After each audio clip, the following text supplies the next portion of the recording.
জি, আসসালামু আলাইকুম। আমরা এনাকে হলো grade two gynecomastia. Grade two gynecomastia সাধারণত আমরা লোকালি করি। তো ইনিও কিন্তু মোটিভেটেড ছিলেন যে উনি লোকাল অ্যানেস্থেশিয়ার মাধ্যমে করবে এবং আমরা কিন্তু সেভাবেই রেডি করেছি।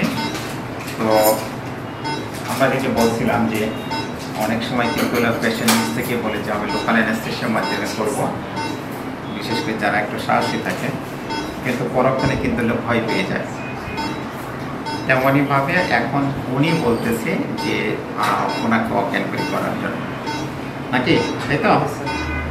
নাকি লোকালে করবো? দেখো, অজ্ঞানকরি করবো, ভয় পাচ্ছ? আচ্ছা ঠিক আছে, আমরা পেশেন্টকে কোনো কষ্ট দেব না।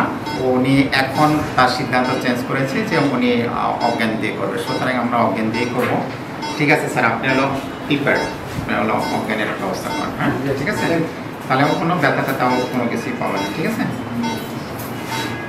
এটি একটা বিষয় যে লোকাল অ্যানেস্থেশিয়া করতে গেলে অনেক সময় হলো যে আমরা শুরুর সময় অথবা মাস করতে গিয়ে পেশেন্ট হঠাৎ ফ্রাইটেন্ড হয়ে যায়, তখন বলে যে না আমাকে অজ্ঞান দিয়ে করেন, আমি আর কন্টিনিউশন করবো না।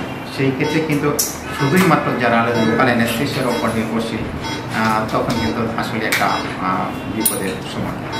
তো আলহামদুলিল্লাহ এই ক্ষেত্রে যেমন আমি ওনাকে আগে আমি বলেছি যে আমি লোকাল অ্যানেস্থেশিয়াতে করবো, সেও রাজি, সেই বলতেছে যে আমাকে লোকাল অ্যানেস্থেশিয়ার মাধ্যমে করেন। তো এখন আমরা যখন জাস্ট শুরু করবো, এই মুহূর্তে উনি এলো যে না, ওনার ডিসিশন যে উনি জেনারেল অ্যানেস্থেশিয়াতে করবেন, অজ্ঞান দিয়ে করবেন।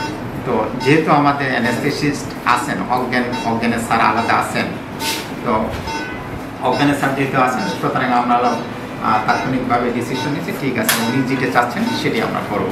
তো এখন আমাদের অজ্ঞান বিশারদ উনি অজ্ঞান দিয়ে দেবেন, আমরা নর্মালি পেশেন্ট যেন কোনোভাবে টের না পাই, এইভাবে করে দেবেন ইনশাআল্লাহ।